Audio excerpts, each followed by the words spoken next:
Champions, today we have an insane guest, the craziest man I've ever known, James Altucher. What sets James apart is his fearless attitude toward failure. He is not afraid to take risks and has turned his life around multiple times. From building a fortune, he has gone to hitting rock bottom to the point when he thought about suicide, and then made a comeback and achieved incredible success in various fields. He is a serial entrepreneur, investor, bestseller author, stand up comedian, blogger, podcaster, also a chess master. In this episode, we'll dive deep into the fascinating mind of James Altucher. We explore his unique strategies for success, his inspiring approach to overcoming life challenges, and all the lessons he learned through his different careers that we can use in our lives and in trust.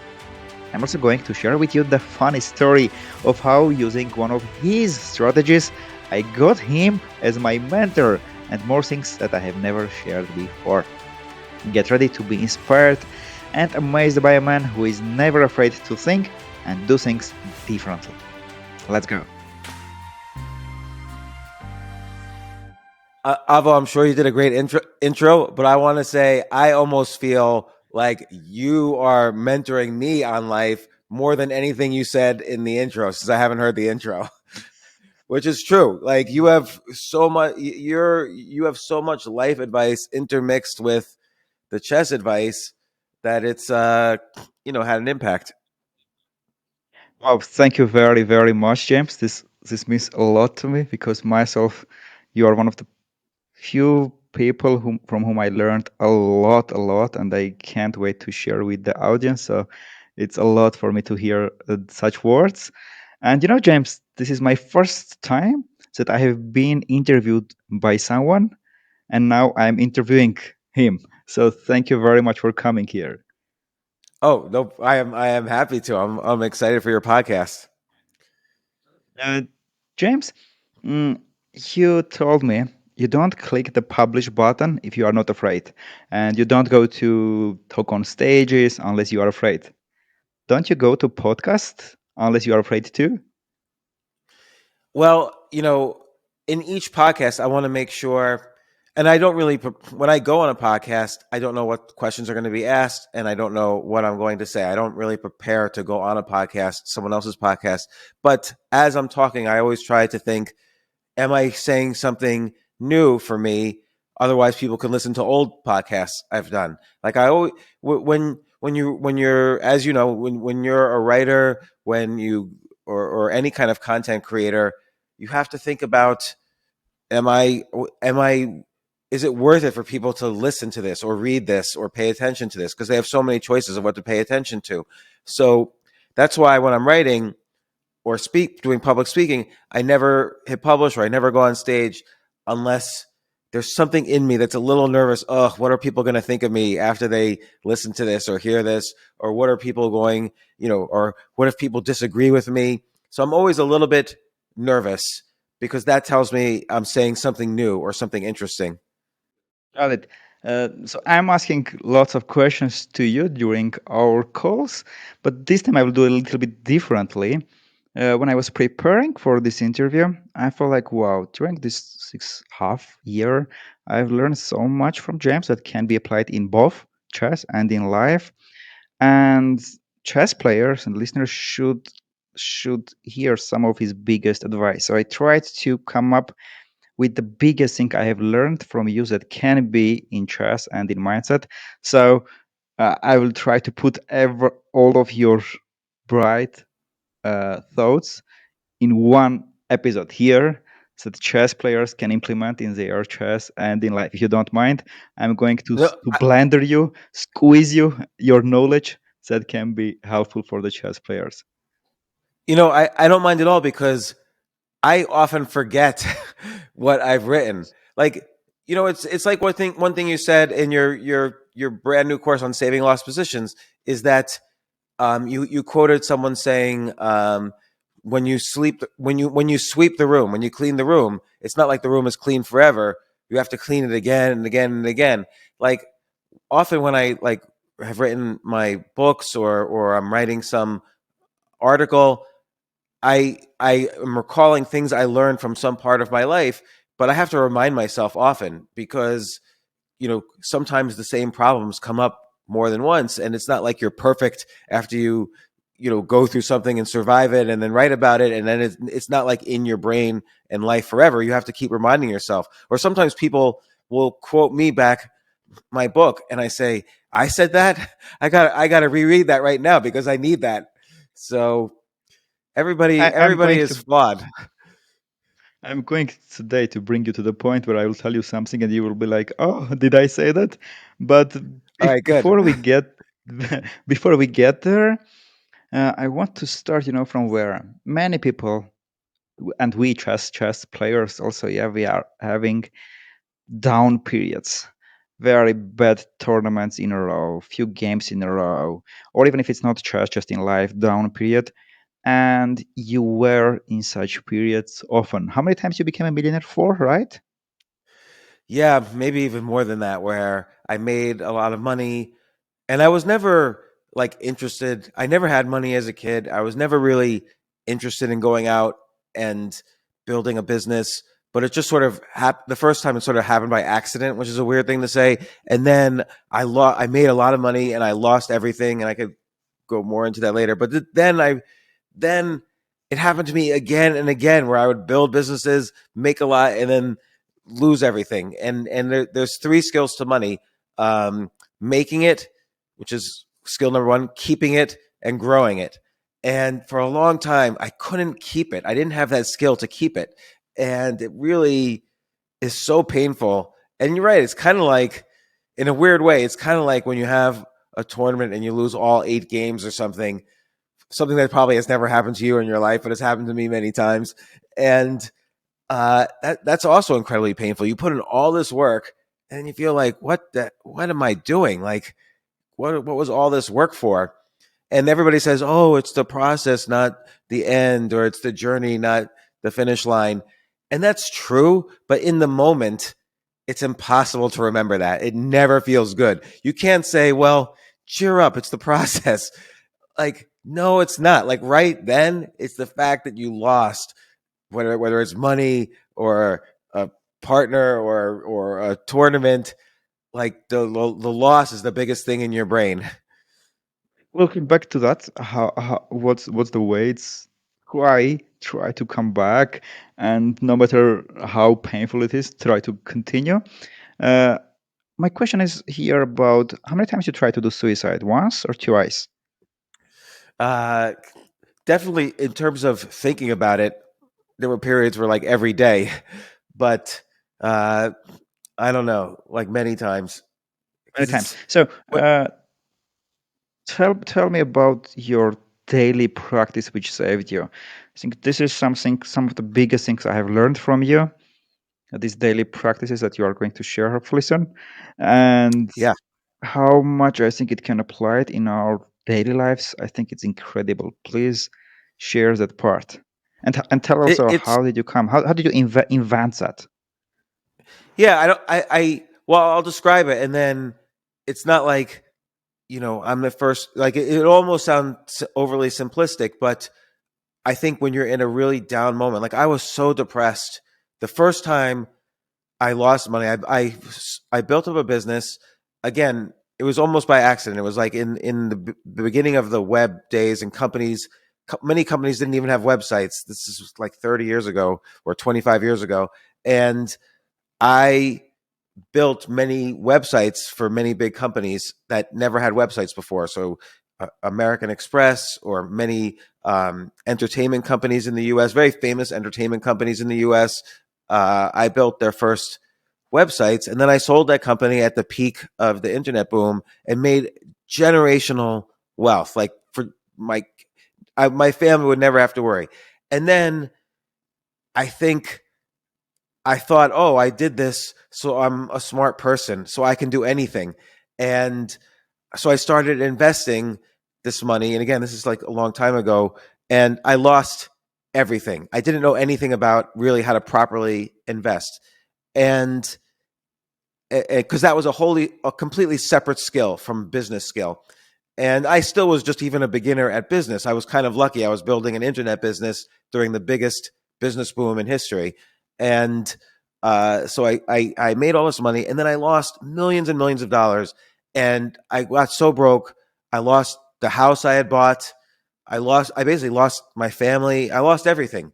And you also, maybe this will be familiar to some listeners, like when you're succeeding and on the way up, everybody wants to be your friend. But when you're on the way down, nobody wants to be your friend. So I couldn't even get any opportunities. I had no money, no job, no opportunities, was losing my house, uh, losing family, friends, everything. And I just, I would just, I couldn't get out of bed. And when I did get out of bed, I would just walk around outside all day and just try to distract myself, because I also lived 3 blocks from the World Trade Center, and so I was in the World Trade Center on 9/11 in the U.S., where I saw the plane coming in. I had just left, and the plane was coming in, but I lived right near there, and so it was a horrible day for everyone.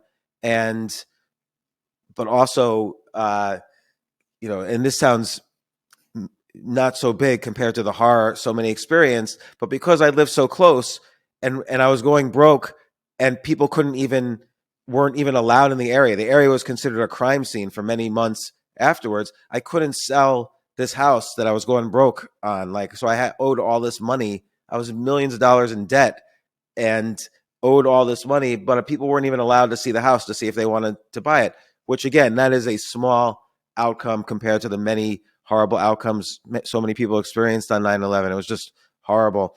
But uh, so no matter what I could do, I couldn't save myself in any way at all. Like there was no way for me to make back money, and I was going broke, and I was going to be homeless after having millions of dollars, like let's say a year earlier.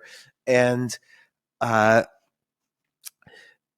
so I realized at some point I have a family, I have 2 kids, I had a kid just born, and I needed to do something. The gun was literally to my head. I couldn't move forward unless I got myself together. I couldn't like walk around all day and do nothing. I couldn't just be in my head all the time, worrying and worrying and crying and worrying. And so I basically made it very simple for myself. Is every day I have to improve a little bit in 4 areas. So, and I'll mention the areas first and then how I did it. So physical, emotional, mental, spiritual. And physical is what it is. It's like I had to make sure I slept. I was not sleeping at all. I would stay in bed, but I couldn't sleep. I was just constantly in my head thinking. You know how you wake up at 3 in the morning sometimes, and it's like all these anxious thoughts go in your head, and I was doing that all night long. And so sleeping, eating well, exercising, all these things I had to do because first off, for the obvious reasons, like when you live well physically, all this dopamine goes off in your head and you're just a little bit happier. You could deal with depression better. No medicine was helping me. Like I couldn't, doctors would give me antidepressants. None of that seemed to work for me at all. And so I needed to, and I'm not the sort of person who works out or goes to the gym. So I needed to do it because I knew this was important to basically protect my children from homelessness. And then emotional, I just needed to every day improve my relationships. Like I had stopped returning phone calls from anybody. I had stopped communicating with my wife really because, things were bad for her too because she was with me and I was ruining everyone's life around me. At least I felt that way. So I had to improve my relationships with my kids. One of them was a baby and I felt like it wasn't good. I was so down. I felt like it wasn't good for them to spend time with me. Just because I was so horrible for losing their future.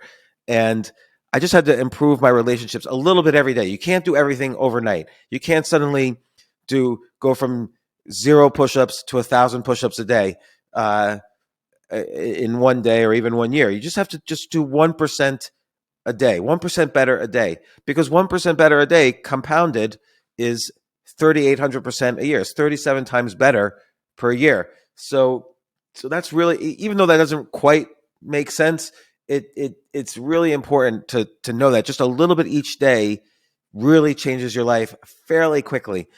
And then on the mental side, I So remember one great. time I was walking. Yeah, Before we sure. get to mental, about emotional. So you started to build a relationship with family, with friends. What about with yourself? I think just the idea that I committed to this daily practice was my way of trusting that this would help me.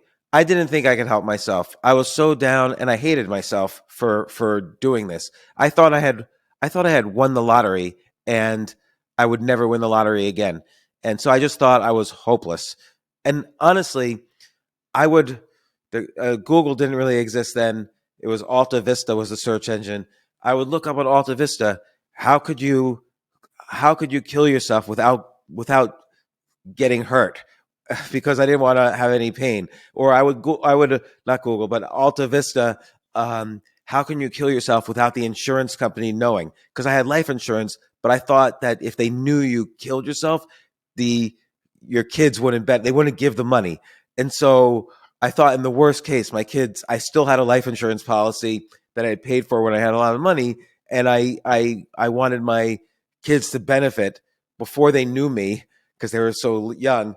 I wanted them to benefit, but I couldn't figure out. Like, I saw all these cases where the life insurance company would investigate and do autopsies. So there really is. So just listening out there, don't kill yourself. There's really no way to do it without pain, and also you might mess up and be paralyzed and still be alive. This is a little bit That's why you morbid, didn't but make your suicide, yes? yes, it was like too dangerous to kill yourself. So, And James, and but yeah, so I don't think. you talked about, I think in your Choose Yourself book, you talked about the concept you learned from Kamal, whom I already interviewed, and our listeners might be familiar with his Love Yourself. Did you start it Love Yourself practice then or later?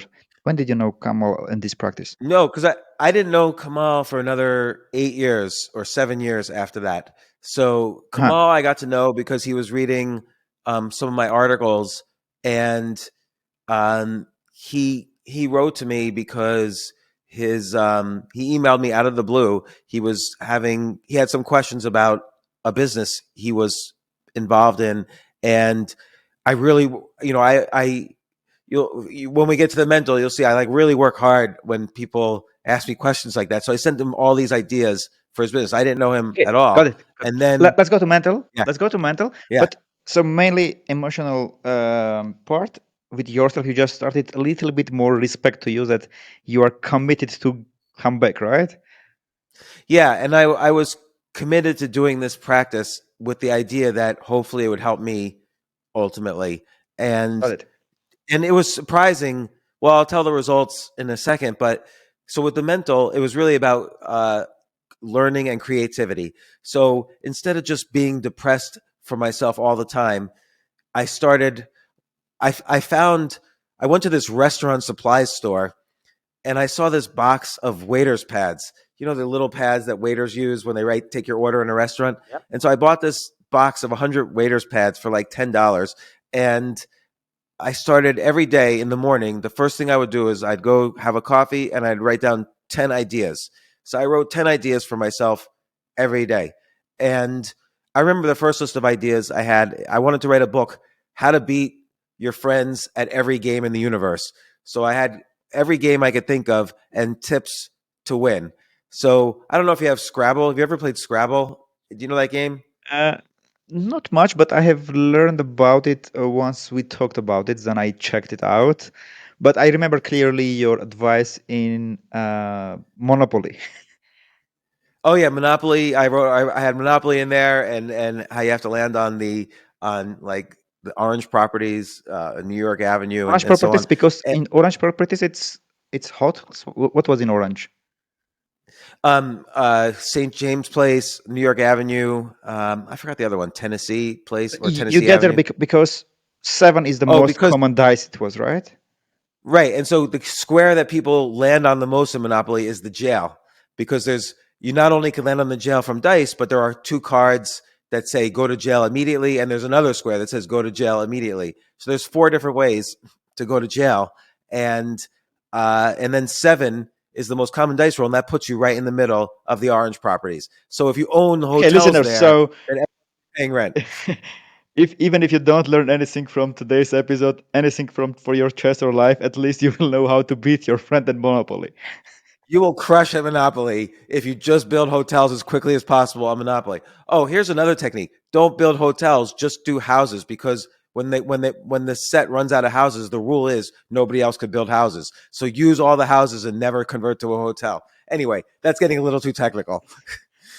But I had tips for every single game, including chess. Chess was the hardest one because I know there's no simple solution in chess, as I keep finding out all too much.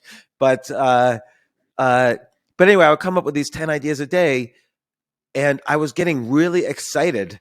Like suddenly, after a few weeks, I noticed in my brain as if I was rewiring my neurons. Like suddenly, I was excited about my ideas, and I wanted to do things. So it's not you can't really think your way out of being depressed, or you can't think your way into being wealthy, but you have to do things, and you have to be motivated to do things. There's no thinking things, there's doing things.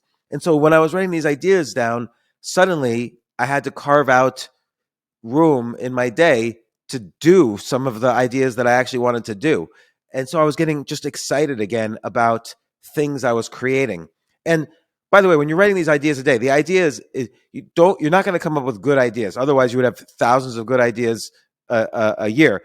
99.9% of the ideas are going to be bad. It's just about exercising that muscle so that when you really need ideas, like people say ideas are a dime a dozen. That's not really true. Like you're only going to get a handful of really great ideas in life, but you have to keep that idea muscle exercised, or else you'll never have good ideas. And this was like if when you do exercise and push-ups, it's not like you think, "Oh my god, that was a great push-up that I just did." Like no, you just keep doing it to build up the muscle. You don't congratulate yourself. Oh my god, I have to do a push-up again like that one, or I don't need to do push-ups anymore. Like that was the best push-up ever. There's only a few ideas that are good, and then there's only a few of those ideas that you're going to actually act on. So, so that's why it's you know this is related to quitting, but you could like work on I'll work on an idea sometimes, and then I realize, you know what, the idea wasn't as good as I thought, and I'll stop working on it. But that's okay because I know now I'm abundant on ideas because I'm constantly exercising that idea muscle. And then here's what I started to do. I wanted to branch out and meet other people. So one day I came up with a list of 10 people I want to email and maybe meet them. And so I sent out 20 emails actually to people I admired who I wanted to meet. 0 people responded, 0 of them, because it's not like Warren Buffett is sitting there and he gets my email and he's like, "Oh my gosh, James Altucher, who I don't even know who he is, but he's going to buy me a cup of coffee. Hold everything. I got to meet this guy. He wrote me an email." Like nobody ever does that. So what I did instead was I realized that after sending out all these emails and getting no responses, so I started really analyzing all of their businesses and or their books or whatever, depending on if they were a writer or an investor or whatever. And I would try to come up with 10 ideas for their business. And one guy, I even read his PhD that he had written 30 years earlier and gave 10 comments about his PhD thesis. So, or another guy he was a writer, I wrote him 10 ideas for articles you should write. Or an investor, 10 investment strategies that I programmed. I wrote the software, and you could just have the code and the software and it meets your style and your hedge fund. So I was just, and I would always say in each email, you don't need to even respond. These are just ideas for you. You don't even need to respond. So it was, I didn't really want anything. And I really felt that way. I didn't really want anything. I just wanted to give them, I had this mindset. I just wanted to give them as much value as possible. I wasn't trying to do a transaction. And 3 people out of the 20 responded. And one of those people gave me my first ever writing job where he would, pay me $200 an article for articles I would write for his website. And here I had millions the year before, but I was so happy to just get $200 per article. Like this was incredible. And I had been a writer for 10 years, this is the first time I was getting published in anything and getting paid to write. I was so excited. Another guy really liked the hedge fund manager, really liked the software I had written and the strategies. So we met many times, and he actually was a chess player as well. And eventually he invested money. He said, "Why don't can you know?" He was allowed to keep track of the money also, but every day I would use my software to trade his money. And so now suddenly I was in business as a hedge fund manager, a position I had never had before. Like usually you need degrees and work for a bank and so on. But now this guy invested money with me. And another guy I actually didn't respond to, but then I responded 10 years later and said, okay, can you come on my, or 13 years later, I said, could you come on my podcast? And he responded right away, of course. So that was another person. And so just writing these ideas down and then sending them with the thought of not getting anything from it. And, this is why 10 years later, I responded to Kamal the first time he emailed me, and we got to be very good friends as a result. There's so many benefits to writing these 10 ideas a day. You feel good. It's like your brain gets rewired. Your ideas get better, not necessarily good, but better. And you potentially can meet people. Like before I go to any meeting, I always write down 10 ideas. Or I used to write down, here's 10 ideas for Google, and I would send them to someone at Google. Here's 10 ideas for Amazon. Send them to Amazon. And so sometimes people respond. I have visited Google, LinkedIn, Amazon. I flew, I got the tour of everything. Quora, like so many web, companies that I admired. Twitter, so many companies that I admired. Because I wrote ideas for them, they would just invite me out there and spend time with them, and I learned so much from that. So it builds your network. I don't know. I just started becoming excited, and then the fourth thing, which sounds a little corny, but it was spiritual. I realized I didn't have any faith in anything. I didn't have any faith in myself, and so I couldn't have faith in anything else if I didn't have faith in myself. And so it's not like I became religious, but I also realized there are things out of my control in the world, and I just have to work my hardest, and nothing truly bad is going. I had to have faith that nothing truly bad was happening to me. Like money is not everything. I had a beautiful family. I would survive this, and I had to kind of surrender to just the reality. I had to work hard, but surrender to reality, which I was not surrendering to reality. I kept regretting the past and worrying about the future, but not living in the present moment and just surrendering to it.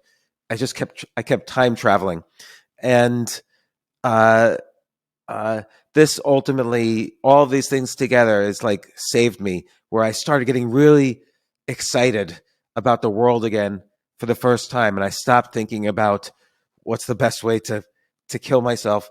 And I remember one time we were still trying. It was a year after 9/11 still, and we couldn't sell our house. And so one time somebody came at the wrong time to see the house, and I pretended to be the real estate agent. And so I put myself in the mindset of a real estate agent, and so I walked them through the house just like I had seen the real estate agents do, and they bought the house. So I was my own real estate agent for selling the house. And so finally I saw my life was changing because I was just getting excited and playful and creative about things again for the first time in a long time. So that's this daily practice. But I have to tell you, I have to remind myself all the time. In fact, Kamal, every time I tell Kamal, oh, things are not going well, or I did it again, I'm broke, or I'm depressed, or whatever. And Kamal reminds me, are you doing your daily practice? And I have to think to myself, maybe I've let it slip. And I have to always remind myself to keep doing it. Are you doing it now? I would say honestly, I could be a little bit better on the spiritual side. And I have to always remind myself on the emotional side to keep improving the relationships around me. It's really hard for me to do, which is why I had to name it and make sure I do it. Because it's easy to get absorbed into my head and not remember the outside world, really, particularly when I'm feeling down. I think I'm a very anxious person in general. And I see this in my daughter, who was a baby back then, and now she's, I don't know how old she is actually. So I think she's 21. And uh, she sometimes tells me what she's anxious about. And I'm like, okay, right. And I've been doing this with her ever since she was like 6 or 7 years old, because I could see myself in her. I said, okay, write down all these things you're anxious about, and we're going to later see if they come true. And of course, none of them ever come true. And Great and technique. so Great one. she's learned more from that than I've learned from that. But so she tries to always do that now. But I should do that more with myself. Is write down the things I'm anxious about, because they never come true either. Okay, after our episode, I will message Kamal and ask him to remind you to do that, to do Yeah, your daily practices. it's true. Um, That's why I called Kamal so actually a couple of weeks ago, because I knew he was going to remind me. And but then this is why I have to keep improving my relationships. Like then he said, "Oh, call anytime," and then I never called. So I have to, I have to, I have to always remind myself to call people back. the 10 ideas, you always keep doing. Yeah. Yeah. And so for many years, people would say to me, "Hey, can you make a website that allows me to keep track of my 10 ideas?" And I said, no, that's not the point. The point is not to keep track of your ideas, but just to exercise the idea muscle. But now I create a little site, notepad.com, and I use it to keep track of my ideas, and a couple thousand other people use it to keep track of their ideas now. Okay, so dear champions and dear listeners, here is what you learned. If you messaged me and I have not answered you yet, you sent me 10 ideas how can I improve chess mood, and I'm going to answer it. Okay, Well, joking aside, joke aside, the day yeah. we met, I did actually write down my 10 ideas about chess mood. Like I prepared for our first get together. You know, Yeah, you had reached out to me, but I'm then I prepared. yes. We are going to get there, and we'll talk about your plus one, minus one equal technique, how we met. I think Yes. many people are interested how the heck we got to know each other. But to summarize, so I think it's this daily practice very important. So first is physical state, right? Second, emotional. Third, mental, and fourth, spiritual.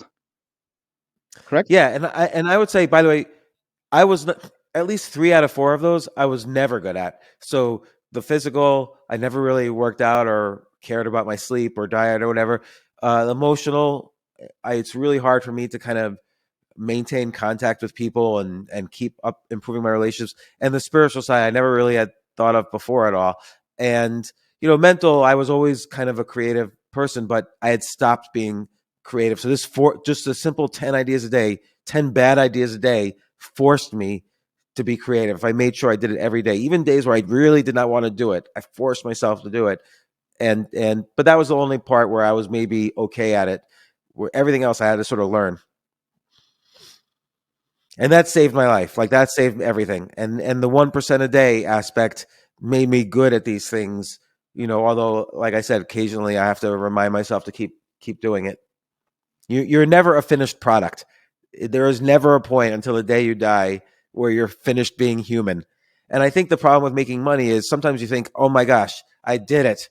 I am done now with being a normal human being. I made money." And you're never actually, that's the worst attitude. That's the fastest way to lose the money, because you're never done being human. You said that when you made the first million, you felt you are very smart, so you started to invest left and right?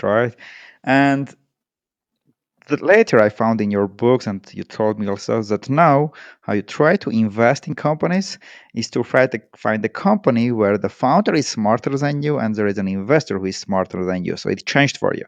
Before you were like Yeah. you were feeling you are very smart. Now you are trying to think that you are not smart. You want to invest in smarter people. Did these experiences with your businesses failing made you humble? How did it happen, this transition?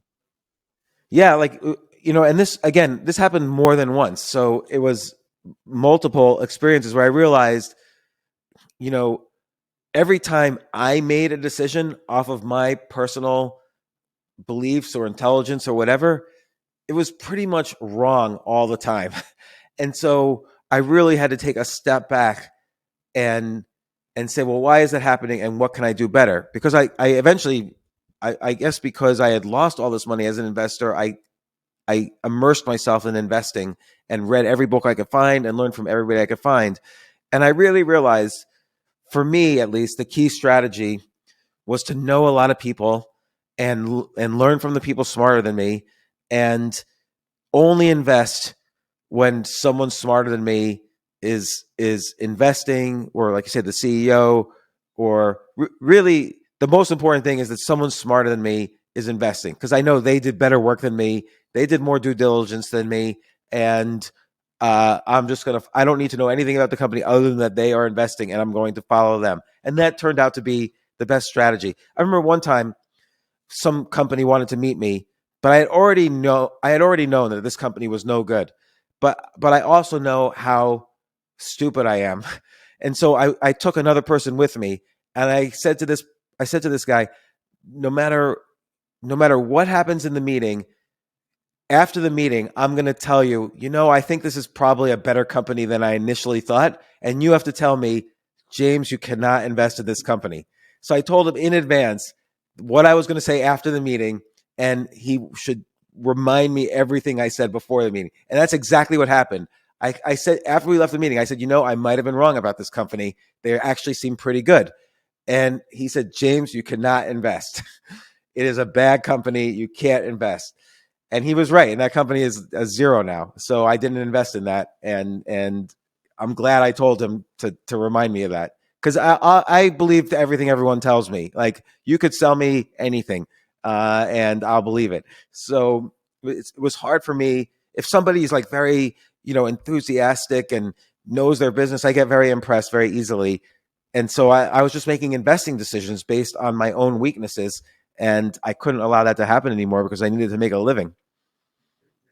Wow. That's Even incredible stock humble for investing, you. even stock investing, I always look up, like if I'm investing in a public company, like it trades on the stock exchange, I always look up who are the other investors, and I won't invest unless I recognize the names of the other investors and they're like famous, like Warren Buffett. If Warren Buffett's invested, I know that there can't be anything horrible about this company. He's done his work. So and I actually used that as a professional trading strategy for a while. I made a lot of money. People would invest with me. I would then invest the money in companies owned by the best investors, and that was a strategy for me for several years. You have done so much in your life, James. So you touch so many different areas, from building a companies, different industries, investing, hedge fund, VC, right? You were also VC, right? Yeah, yeah, Yeah. yeah. For And several years, and still kind of I am. you are also a chess player. You have done so much, and I think there could not be a better person to write the book you wrote, the Skip the Line. And while I read the Choose Yourself just to know you better and to understand you better so I can help you at chess more better, Skip the Line got my attention because I think you were the correct person because you skipped your line so often. You cannot just spend hours and hours, years and years to master all 20 things. So I felt like you are the perfect person to write that. And my attention got that you are going kind of against that 10,000 famous rule that I think many Yeah, chess players are understanding it wrongly. And they're thinking that, I'm seeing sometimes on Twitter, I got my 565 hours, and they don't speak about what they have done. Did they did tactics? Did they work with coach? What they have done? They just think it's just 10,000 hours and they will become a master. So when I saw that, the intro part I read, like, okay, I need to pick this book. Tell me, please, about this 10,000 hour rule and what are the problems of these rules and why people are often misunderstanding it and doing things wrongly. yeah. So the 10,000 hour rule, it was made popular by Malcolm Gladwell, but it was really sort of researched and developed by this professor Anders Ericsson, who's passed away a few years ago. But it basically says it takes 10,000 hours of what he calls deliberate learning or deliberate practice to become among the best in the world at something. And, there's a couple of problems with that. First off, what does it mean, the best in the world? Like if I put in 10,000 hours in chess right now, I'm not going to be able to play, you or Magnus Carlsen or whatever in chess and easily Me win. maybe, me maybe, but also no. Yeah. I don't know about you, but I don't think that's true. But uh, the other thing is, what's the difference between well, the other thing is, how do you use those 10,000 hours? It's not just like playing chess for 10,000 hours will make you you might not be better in it at all. If you're just playing like Blitz or Bullet for 10,000 hours and not studying the games, you're not going to get better at all.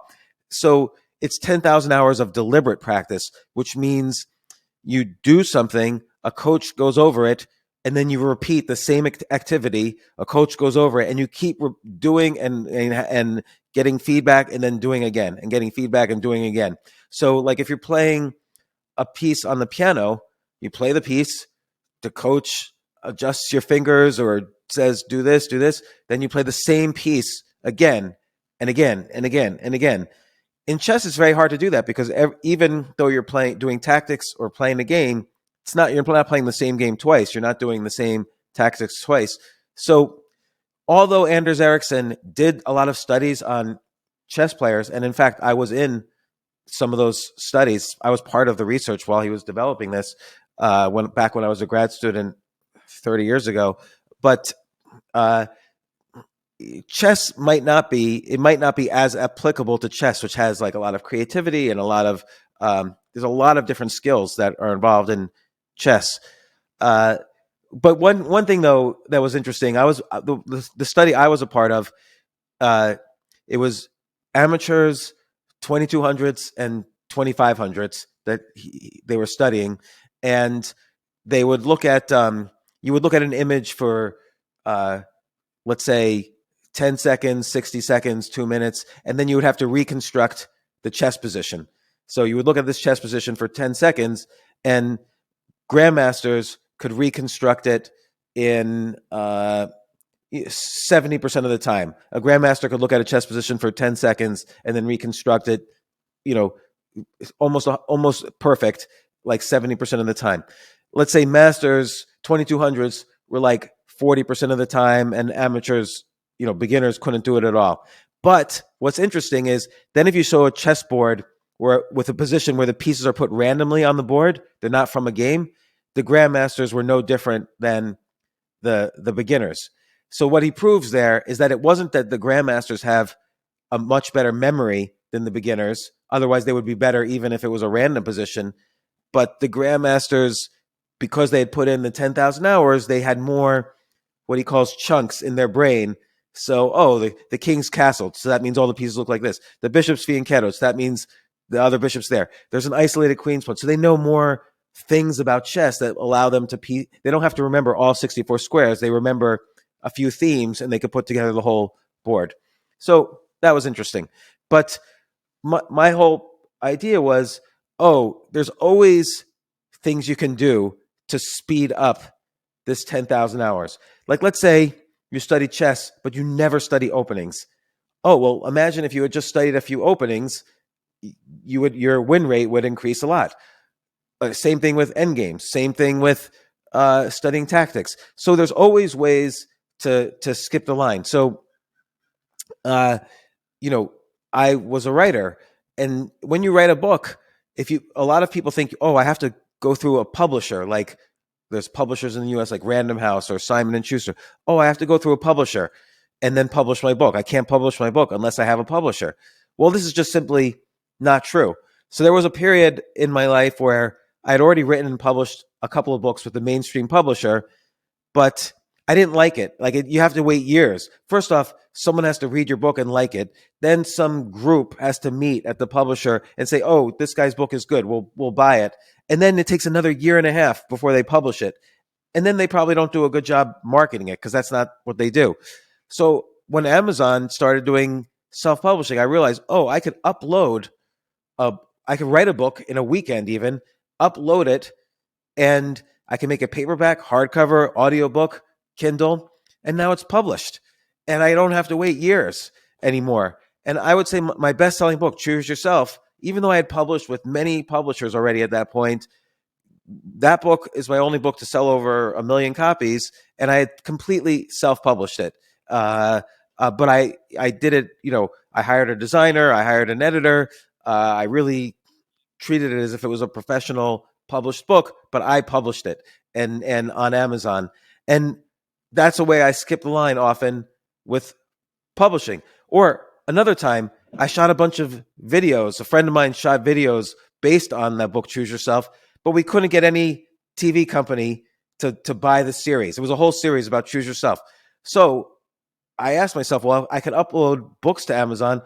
Could I do this with a TV series? So we uploaded the entire TV series to Amazon, and it's on Amazon Prime Video. And if you search Choose Yourself there, it looks like any other TV series. You can't tell that we just simply uploaded it ourselves. We weren't like a production company or a movie studio or anything, and it's just there. Or here's the other thing, and I always do experiments, so I wanted to be, during COVID, I wanted to be in the top 10 movies in the country. And so there was one week, we took a couple episodes of this Choose Yourself series and put them together. So it was like the length of a movie. And we found one movie studio or movie chain that was open during COVID. And we asked them if we could just, if they could air the movie for a weekend it was like in June 2020. And they said, sure. We sold an entire $10,000 worth of tickets, so hardly anything, but we were in the top 10 in the box office in the United States for that weekend because nobody was going to movies during COVID. So, Oh, I didn't know that. Yeah, so that's an experiment I did where it was just, now I can always say for the rest of my life, oh, I made a top 10 box office movie. So there's all sorts of fun ways. What I realize is that experimenting and trying things and having a playful attitude is maybe even more valuable than 10,000 hours. So can I give you one more example? Of course. So I don't vote in elections. I never vote because as a podcaster, I want to be neutral. I want to have people who think every side, and I don't want to bias myself in any way. And so people would argue it with me, like, "Oh, if you don't vote, you're not allowed to have an opinion. You don't have a voice if you don't vote." So people would argue with me. So I figured, you know what? I do have a right to vote. So I mean, a right to have a voice and state my opinion. So what I did was I went to the the government elections website, and 2024 is the next election for president, and I filled out all the paperwork, and it took me about an hour, and I became a candidate. I'm an official candidate for president of the United States in 2024. Now, I'm not going to take it seriously. Wait, wait. Yeah, like if you go to ballot people and it lists all the candidates, I'm on the list because I filled out all the paperwork in an hour. And so now if somebody tells me, "Oh, you don't have a right to have an opinion," I can say, "I'm running for president of the United States. Of course I have a right to an opinion." Nice. So what if people suddenly becomes angry on both sides and they choose, I'm choosing James Altucher, and you become a president? Well, I'll say no because that will get in the way of my heavy chess tournament schedule. I can't be figuring out all the wars if I'm playing chess all the time. So the first president playing chess tournaments. Is that true? I wonder if there was. I don't think there's any president known for playing chess at all. I don't think. Yeah. There's a lot of chess players who. I mean, there were a lot of presidents who were poker players. Like Richard Nixon was a big poker player, but chess, I don't think so. Okay, so ladies and gentlemen, if you are not sure whom you are voting in next USA president, this is your candidate, James Altucher. Yes. No taxes anymore. It's my first rule. So this whole idea of experiments, like I did stand-up comedy for many years. Like I wanted to be a stand-up comedian, and that's all I knew. I was already in my 40s at the time, and I knew I'm not gonna be a professional stand-up comedian, but I wanted to get good at it. So I made sure every single set I would not go up on stage unless there was some experiment I was doing. And some experiments failed miserably. Like the audience would just be like, what the hell is that guy doing? But other experiments, I would get people to laugh. And so that was a way of, many comedians don't do that. They write their jokes and then that's all the jokes they ever do for years and years and years. So, but I was always trying new things every single time I went on stage. And I don't think I got to be great, but I got to be good enough to make a crowd of strangers laugh. And so all the time to get so my whole idea in Skip the Line is there are various techniques and ideas you can use to to get to be pretty good, not the best in the world, but maybe the top 1% in the world fairly quickly. Now think about that top 1% thing. To get to be the best in the world, even in the top 100 in chess, would be almost impossible. But there are 600 million chess players around the world, and the top 1% means you just need to be in the top 6 million chess players. That's a lot easier than being in the top 100. So it sounds intimidating to be the 10,000 hour rule is intimidating. That makes people not do things. Oh, I don't want to do 10,000 hours just to get good. No, no, no. Do like experiments and immerse yourself in something, and fairly quickly you'll be in the top 1%. That is always achievable in almost every area. You see it on Chess Mood. To just yes, maybe you can't be in the top 1% of tournament players, but just to meet someone on the street who says, "Oh yeah, I know the rules of chess," you could be in the top 1% of those people fairly easily just by studying the openings you recommend, the going through the tactics quiz, the mating matador, and all those courses. You'll beat the average player on the street. It's just like with Monopoly. If you buy the orange properties, you'll beat almost everybody. You'll be in the top 1% of Monopoly with just that one roll. Okay, so when I took the Skip the Line, at first I couldn't wait to read it. But then here it is, James. I started to fight with you in my voice when I was reading the book. This guy's Um, full of. yeah, so here is what it's about. Like, there are certain rules, like if you know, like let's say in monopolies, 7 is the most dice, so you buy that properties, you are going better. If you want to go with chess, there are certain things you can do, and you can speed up your 10,000. For example, if you have a best coach possible, if you have the best platform, best things you have to you know to do. But when I found in your book the word experiment, so you called it, instead of 10,000 hour rules, 10,000 experiments. So the experiment word, it's like, uh, there are lots of people I see in the chess world, especially, they are doing lots of bad experiments. So where is the Yeah, that's balance a good of point. doing experiments? So and and what's the balance that you skip that bad experiments too? Yeah, right. Well, like I mentioned with stand up comedy, I would come up with an idea for an experiment, and sometimes it would be bad, and you get just as bad as it is to lose a chess game. It's even worse to bomb or to do poorly in comedy because you're standing on a stage and you're supposed to be making people laugh, and there's maybe 200 people in the room and the lights are out because all the lights are on you, and you don't hear you make a joke and you don't hear anything.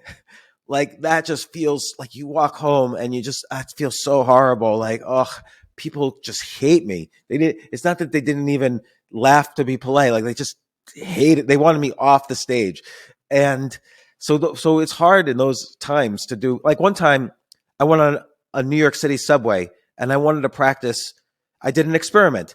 I wanted to practice being in front of a very difficult audience.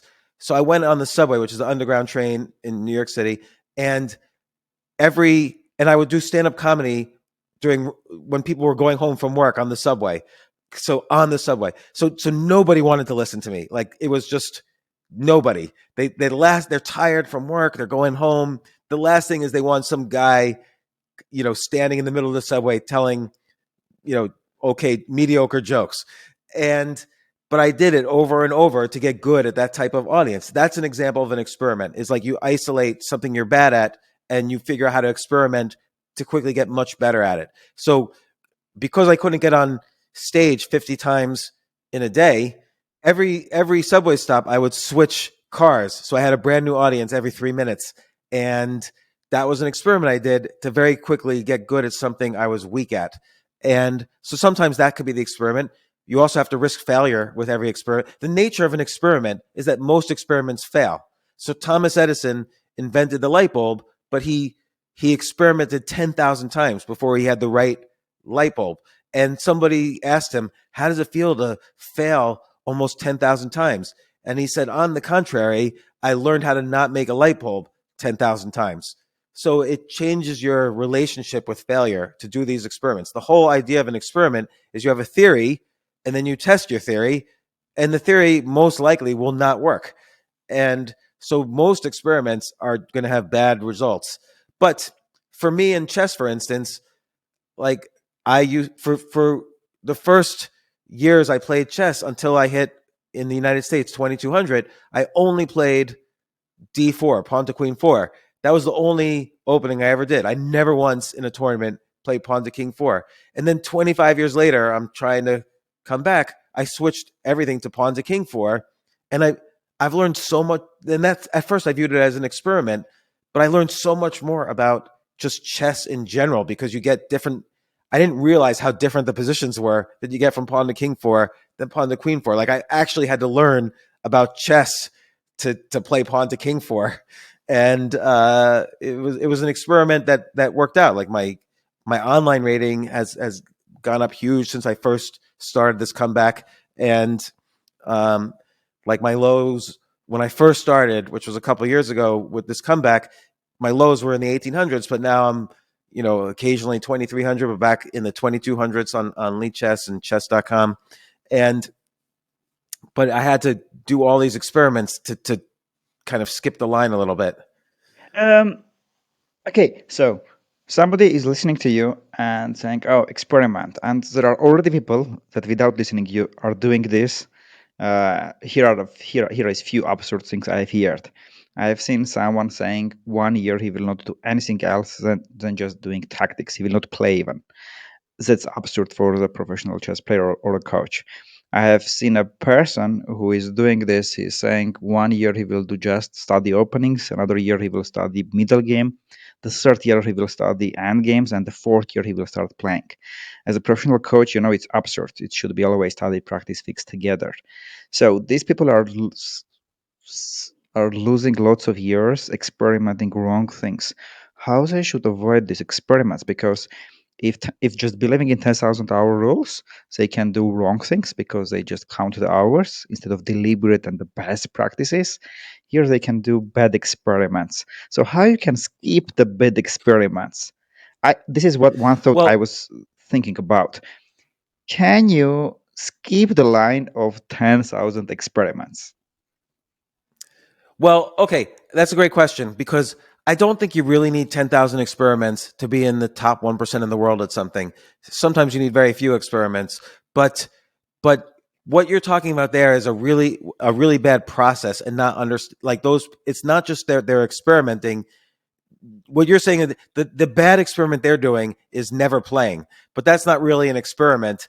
That's just a bad approach to learning something. Like in order to learn, you have to actually do. Like let's say I'm shooting a bow and arrow, okay, at a target.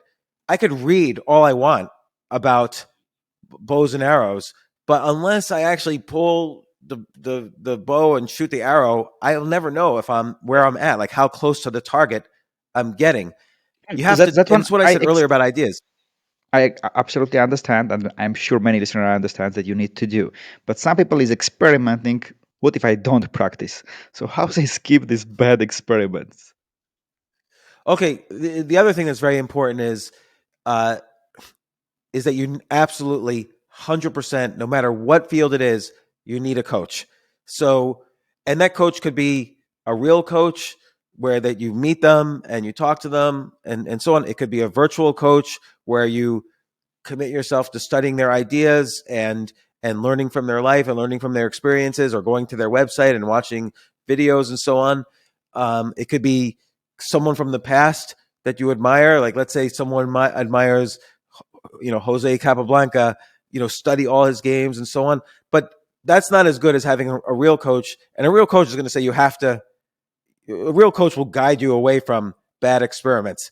So, uh, but I have this idea in the book, plus minus equal, where you get a real coach. This We'll is get there. absolutely We will important for, get there.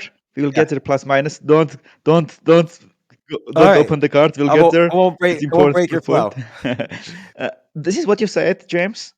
This is exactly what I thought about. That maybe the way to skipping the line of bad experiments is to have someone, even if it's not coach, maybe it's a friend, maybe a mentor who have done something you have done, you want to do, and they are open-minded, and you can ask them if this experiment makes sense.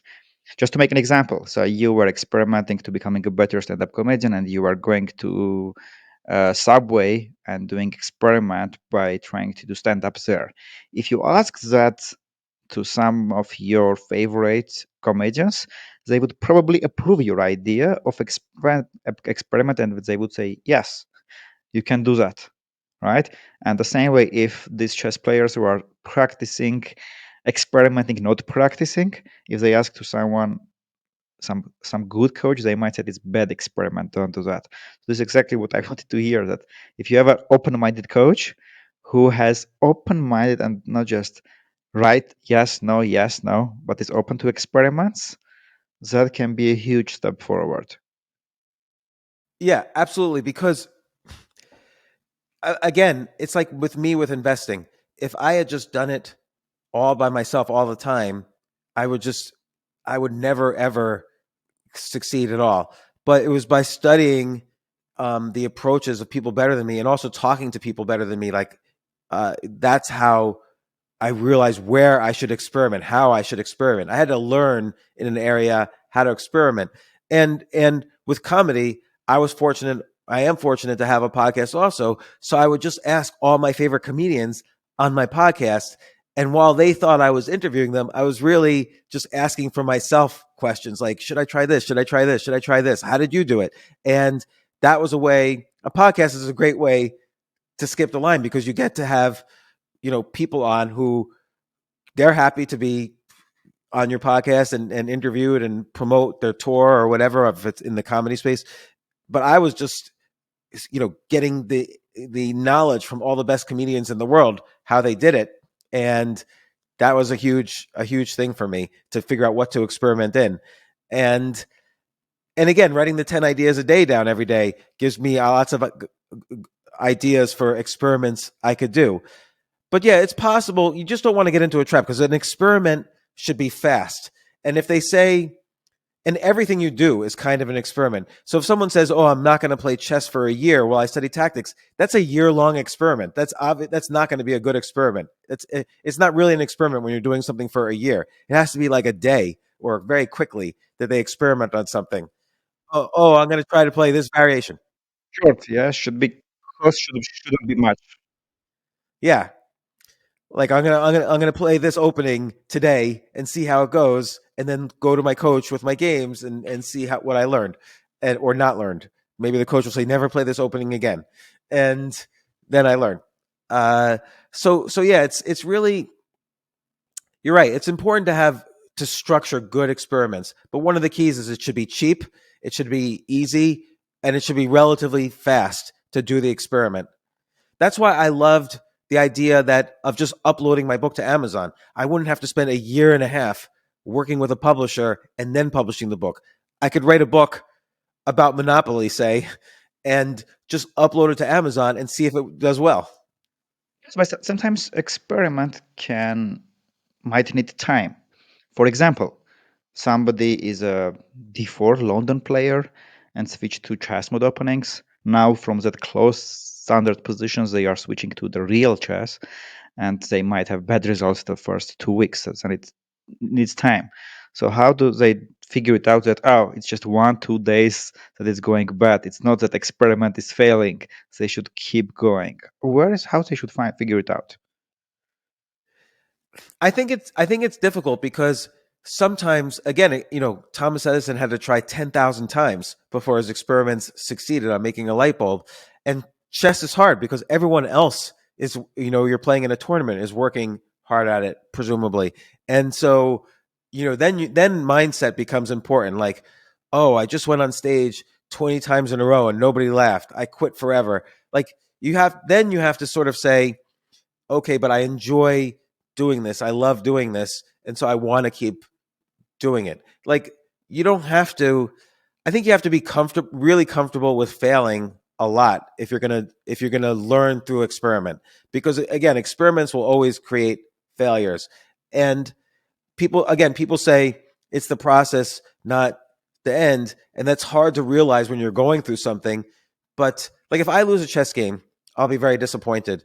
But 6 months later, I might be grateful because that's the chess game I remember, and what I learned from it. And I realize, oh, the 12 rating points I lost in that game, you can make that back the next tournament or the next one or the next one. And it's not, in the long term, nothing's a big deal. So mindset does become very important if you're experimenting, because look, why does someone want to study tactics for a year and not play? It's because they're afraid to lose. So what Yes. they really need Yes. practice in is losing. They actually need to experiment with losing. That's the thing that they're weakest at. Losing is very difficult. And it's a skill also. How to lose well is a skill, and it's very, very hard. It's harder than tactics. And so that's actually, if someone says that, then what they actually need the most is to lose more often. And once they get good at losing, they'll be great chess player, or they'll move up from their category because they won't be afraid anymore to try things. Like, if when someone tells me they don't want to play, I usually think that means they're not gonna take chances in their game. They're not gonna make sacrifices when they should. They're not gonna take advantage as much of the opponent's weaknesses because it seems a little scary. So it's just the only way you can take experiments in a game is if you're not afraid to lose. Before I sacrifice a piece in a game, and by the way, sometimes I sacrifice too much, but before I sacrifice a piece in the game, I always tell myself, well, at least I'll be able to go back to Avatik and he'll tell me I shouldn't have sacrificed this piece and why. And then I'll learn from this. So the worst case, I always remind myself, the worst thing that can happen is I learn something from this game. It doesn't make the loss feel any better after I lose. I'm still upset, but at least my recovery time gets a lot more quick. And then I get worried, oh, am I getting too comfortable losing? And I still have to figure that out. But Yes. it's a difficult, losing is a really difficult skill. And many people lose and then they said, that's it for me. I'm never doing this again. Just like doctors. I'm not comparing chess players to doctors, but a doctor will do surgery and the patient might die. And many doctors give up, but the best doctors get through that and learn, and then they save thousands of lives later. So it's very important to have always remind yourself, everything we do is just we should be playful, we should learn, we should be curious, and that ultimately overrides the feelings of depression when you lose or when you take something too personally. Also, when you are thinking in terms of experiments, oh, it's just an experiment. It's not.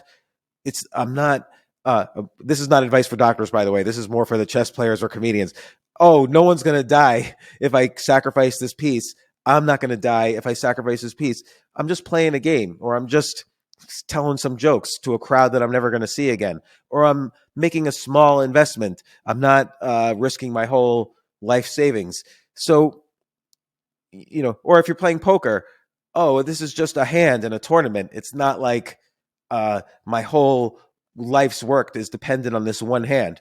And so it's important to remind yourself it's just, I like the word experiment because it's just an experiment. Experiments are not as important as, you know, not experiments. I don't know what to call it, real life.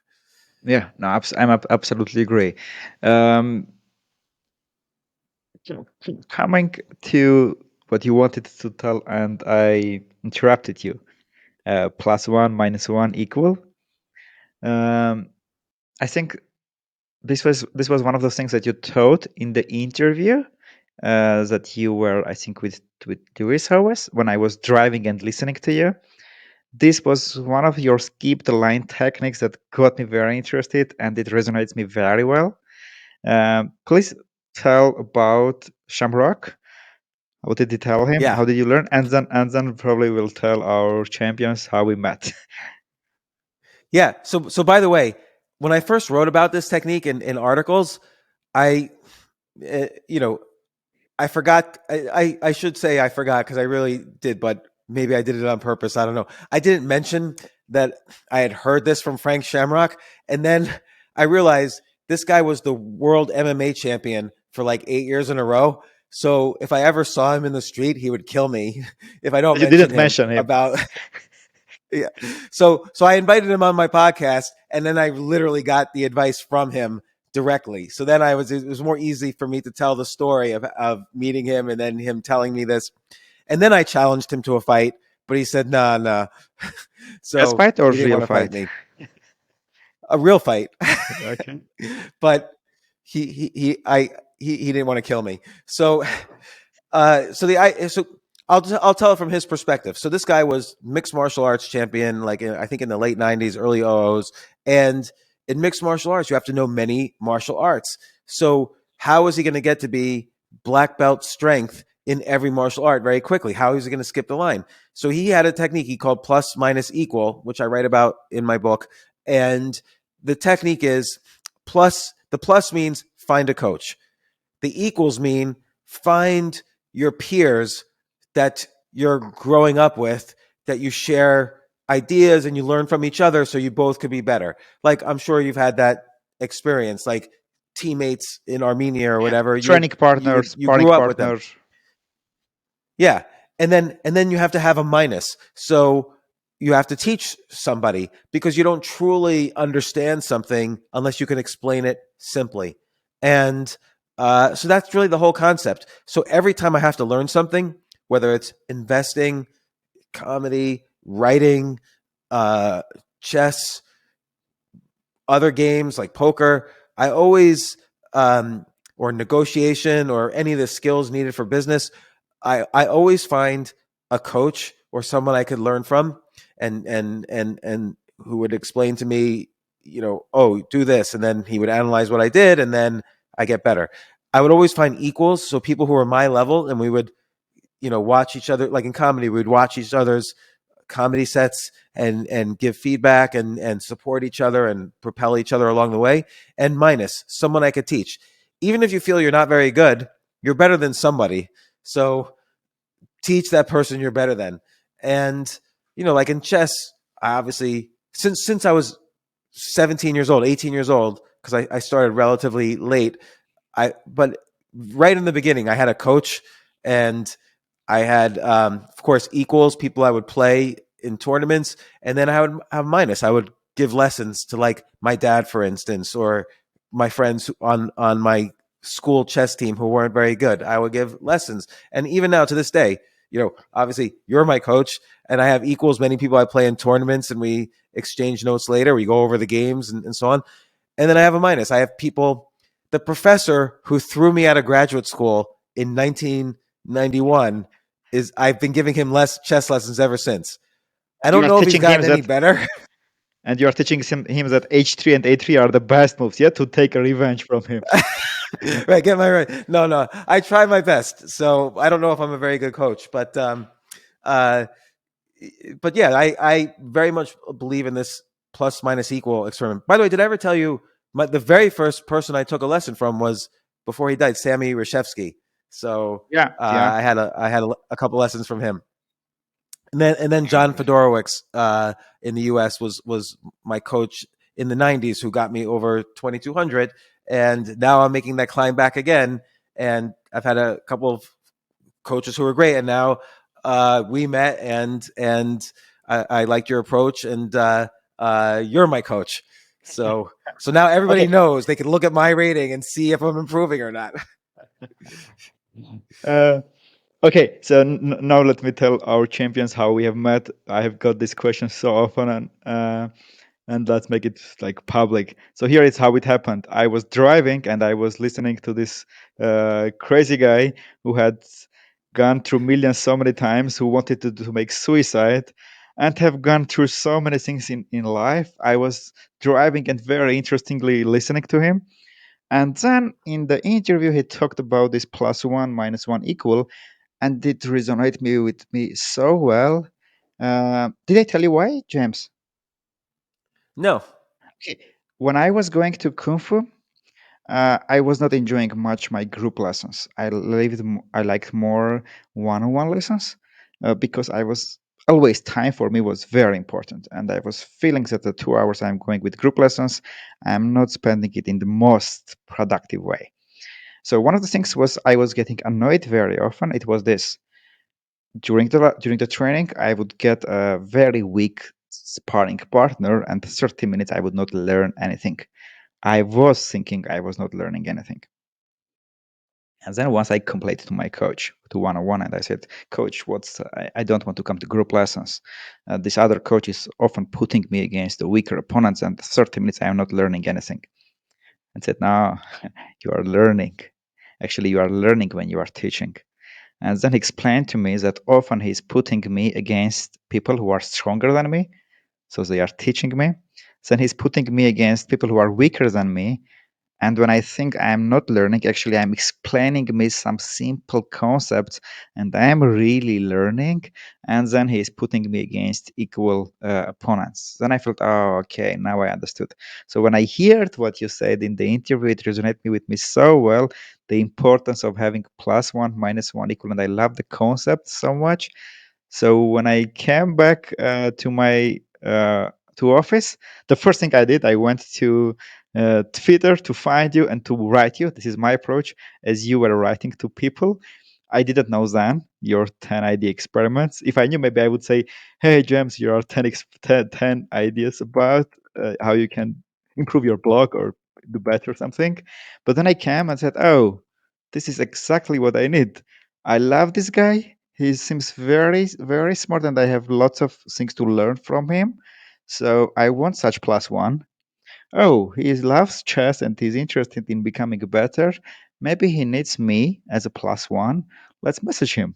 And then it is what I messaged you. And then you can continue the story when you got this sudden message and you were already a chessbook student then. And I didn't know that.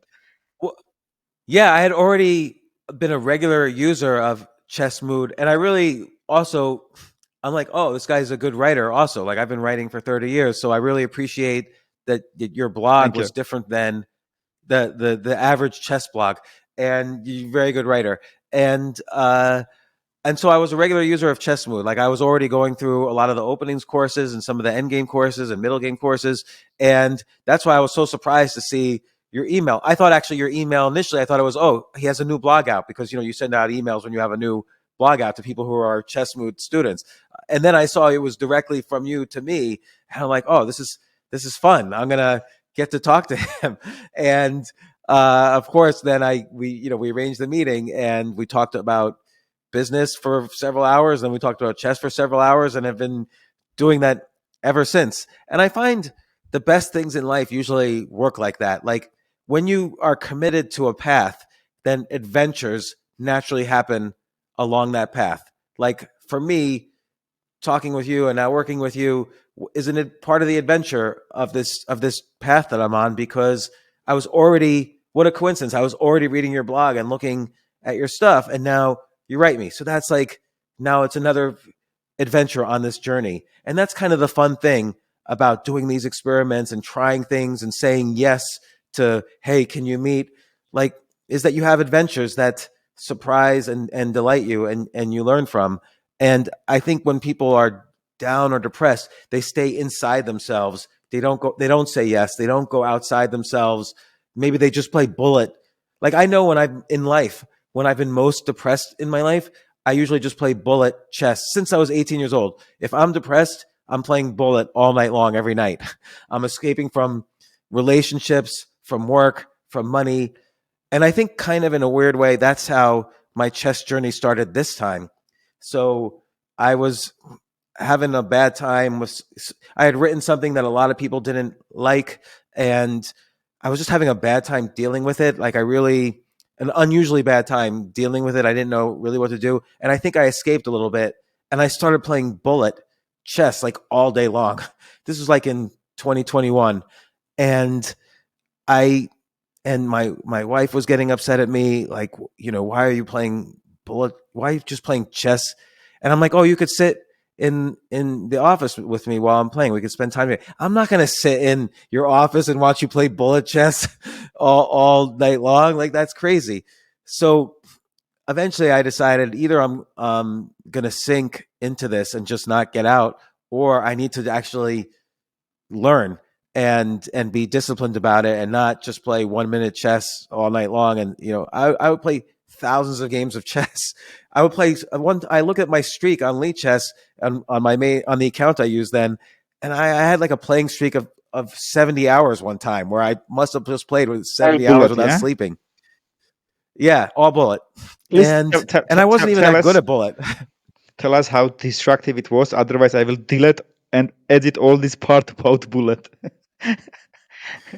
Well, it was bad because I don't. By the way, I don't always think bullet is bad, but it was bad in the sense I that will delete that I again. wasn't. It wasn't. It was junk food. It wasn't like Junk food, yeah. I was just playing because I needed somebody to tell me I was good at something. And so, oh, in 1 minute, I'm going to know, or in 2 minutes, I'm going to know if I'm good or bad. Oh, I was bad. I'm going to play again. Oh, I was good. I'm going to play again because I like that feeling. Oh, I was bad again. Well, I can't stop now because I was just bad. And so I would get into this trap of just, you know, trying to get this stimulation of feeling good about myself, like, over and over and over again. I think that's why, I'm not saying bad about everybody. That's why they love Bullet, but Bullet gives you this feedback instantly about whether you're better or worse than the person you're playing. And when you're depressed, I felt like I needed that constant stimulation. And I needed to just escape my world where people were sending me death threats like all day long because of some article I wrote. And uh, By the it way, was James, it was really hard. do you know that the Joker actor, what he did before before recording his movies, how he got in that depressed state? No, He played Bullet. you're kidding. No, I read somewhere this is what he did uh, before the days of the I, recordings. I I believe it because you get in this illusion that Bullet is gonna, oh, you're gonna win all your games and then you're gonna feel good again, and it doesn't really work like that. You actually get more depressed because not only Yeah, were you depressed to yeah, begin with, but now you're sinking into this bottomless pit of garbage, which is, yes, you know, yes. Okay. Bullet. You're not. You're most of the time going to lose on time, or at least I was mostly losing on time. So you're not really going to learn that much. I would say, and tell me if you agree or disagree. I would say one thing Bullet maybe shows you if you only play a few Bullet games and not go crazy is that how your instincts are doing, because you can't really you don't have time to calculate anything, so you're just making very quick decisions, like positional decisions, and so your instincts need to be, your intuition in chess needs to be very good to play Bullet decently. I would say, like, if you want to check your instinct, or if, let's say, I have a new student and I want to check his instincts, I would ask him or her to play maybe 2+1, maybe 2+2, maybe 3+1, because then anyway I will see their instincts. 1+0, often you don't have time even for instincts. It is just I, time to bam, bam, bam, bam, bam. So at least two plus yeah, one I I would agree. put for Bullet. Yeah, not 1+0. But here's the danger for me, because you told me that too. The 2+1 is okay for Bullet, maybe you said, and but then I started playing. I got addicted again, Yes, just because you yes, said that. I would play all yes. these 2+1 games, and then I'm like, oh no, I need to get my rating back up. So I'll just forget the two. I'll go back to 1-0 just so I could win a bunch of games really fast. And so I got into that. So now I don't even let myself play 2+1 Yep. because I'm like an addict, and it was no good for me. I tried to convince myself it would be good for me, and it wasn't. Yeah. But I think the big thing is that I took that negative experience of, I mean, it was months of me doing this to the point where I was getting carpal tunnel syndrome in my hand, like my hand was bad, and uh, I, I, that's when I started taking lessons again, and I decided to play in a tournament again and write a book about the experience, like really make this a useful journey instead of something that was making me even more depressed. And chess is hard because sometimes I wish, why can't I be interested in bird watching? Watching birds. Then you're outside. Oh, I just saw a cardinal. I'm gonna write it down in my book. Like, it's no stress. You're not like losing at something, or people aren't booing you on a stage, or you don't publish a book and nobody reads it, or you don't make an investment and it loses. You're just watching birds. It's a very healthy, calm thing. But I always am interested in things that are, and you too, I'm always interested in things that are going to be stressful. They're going to be hard and competitive and stressful. And I guess that's just part of life. Is it feels also great when you excel and get good at these things that you love. Yeah, yeah. So Test of the win, test of the something big achievements. Even the best cake yeah, doesn't test like that. yeah, yeah. So Yes, it's by it's the way, always good to challenge yourself. yeah, absolutely agree. By the way, James, you talked about when you are into that mindset, you get into the um, flow of the life. Yeah, when we talked about plus one minus one equal and how we met. When you said flow of the life, any book that comes to your mind? Uh, I mean, I would say the book Flow by the guy whose name is No, unpronounceable. I was Uh, asking about I something else. My last finished book was one of your recommendations. Oh, I'm trying to think Surrender what I Experiment. recommended. Oh yeah, no, that book is very good by Michael Singer. Yes, I The just finished and it. the Untethered Soul. It's beautiful, right? Yeah, yeah.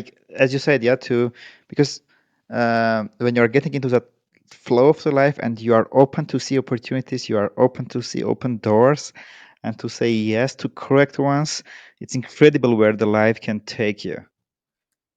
Right. Like I'll summarize really quickly his story. This guy, Michael Singer, back in the 70s, he just wanted to, he got like a small piece of land, and he just wanted to, and he wrote his trailer up there, and he just wanted to sit there basically for the rest of his life and meditate. And then someone wandered onto his property and asked him to do like some software for him. And because he had this philosophy of, oh, the universe is sending me this, I'm going to say yes. He said yes to that, and then he said yes to the next person, the next person. Here's a guy who just wanted to meditate. He started like $1 billion company just by meditating and saying yes, surrendering. It was the surrender experiment. I forgot that he'd used the word experiment, and maybe that is where I got it from. Because then I was so intrigued by the book, I wrote to him, and I went down to his property in Florida and spent a week with him just to hear it straight from his mouth. And I spent a lot of time talking with him, and it was a very valuable experience for me. And it's always interesting too to say yes to these things. You never say yes to just one thing. You say, when you do something, you're bringing your whole past with you. So, like for instance, when you did poker, you were bringing your whole chess life into that. So everything you had learned about excelling and getting good at chess, you brought into poker. And I call this, in one of my books, I call this idea sex, where you take something. Everybody who's listening to this is good at many things. And what happens if you combine those things? So for instance, what happens if you like Japanese food and Mexican food? Maybe you come up with a dish, the sushi rito, like a burrito with sushi in it. So that's idea sex. You combine two different things you love or two different things you're good at, and you have ideas that are the combination. And as an example, chess has helped me with so many other things. Like chess has helped me incredibly with investing. Chess even helped me get into like school, because my graduate school, they were working on the computer that became Deep Blue, the computer that ultimately beat Garry Kasparov. So they were working on a much earlier version of it. But the main chess player had just gotten his PhD, so he was no longer at the school. So they needed a chess player. I think that was the only reason they accepted me into graduate school, because I played chess. And when I got there, they put me right in the office with the guy who made the computer, the chess computer, and that I would play the older version of Deep Blue all day long. And that's an example where I took my interest in computers, but my interest in chess combined helped me work on a chess computer. And so always take advantage of everything you have and come up with the ideas that are the intersection, because that's a huge skip the line technique. You could be the best in the world at the intersection of all the things you're interested in. So what does that intersection look like? Make yourself the best in the world of that intersection, and you're going to be super successful. That's the case with all of my worst businesses did not do this. All of my best businesses did do this. So it's very key. This whole idea of idea sex. You had also similar to that idea sex borrowing hours, right? When you some of your experiences you take from one industry to another. Yeah. So like I do a lot of public speaking, and I've done this for 20, 30 years, almost 20 years. And after I did stand-up comedy for a couple years, I started doing more public speaking again, and I would borrow all the skills I learned from stand-up comedy when, not just how to tell a joke, but how to move on the stage, how to read the body language of the audience, how to make different voices. Most of the time when people give speeches, they talk in a monotone. How to switch my voice inflection and so on. All the skills I borrowed from comedy, I was able to bring into giving speeches or talks. Same thing with chess. Like, how I got better at chess, I had coaches. I basically did the plus minus equals then without saying that, and that's when I realized, oh, I'm horrible at investing. I got myself a plus minus equals for investing and became a much better investor as a result. And ever since then, it's like learning a second or third language, because I take all of these skills of learning into the next thing that I learn. So I get faster and faster at learning. There was one thing also. I was surprised not to find a section about that. And I think that was one of the powers of Michael Singer also in his Surrender Experiment. I was expecting to find a chapter in the skipped the line, which will be called "Be Awesome." That's really interesting because you have like such a positive mindset that I think that's a natural chapter for you. I never think I'm awesome. I'm always putting myself in the middle of the struggle. I'm always in a struggle. And maybe sometimes I should take it all the way through and relax a little bit and said, this has really worked for me. I'm awesome. Because I'm always thinking, what's the next experiment? What's the next thing I'm going to struggle with and have pain with? And I never take a time to look back and say, oh, I did it. I'm awesome. And maybe because I'm afraid I'm going to lose everything once I do that. I don't know. Maybe you can send some survey and add in your blog instead of saying write your email and you will get my new articles. Maybe you put some survey and say, guys, from 1 to 10, how awesome do you think I am? And figured it out. Because personally, I think you are awesome. Well, And thank you so much. I appreciate that, but I don't think I could do that survey. I think I would. I would be. That would be something I would be too afraid to hit publish. So maybe I need to do that now. yes, you are saying if I'm afraid, yes, then do that. Make that experiment. I think nobody have done it. Yeah, put 1 to 10, just one question, how awesome I am, and see it. Because, look, there are not only you who are into this thing that I'm interested in, like mindset, life, business, and who also plays chess. There are other people, but it worked for us. And the same way, if I was an asshole, probably it would not work for us. And I would not learn so much from you, and you would not learn from me chess. The same way, I think, for Michael Singer. The impression I got from his book, he was very spiritual. He tried always to do good things. He always tried to do kind things. He always tried to follow his heart. I felt he was awesome all the time. That even when he went to prison to meet the people in the prison and help them, they respected him. He went to cowboys somewhere in the fields. They respected him.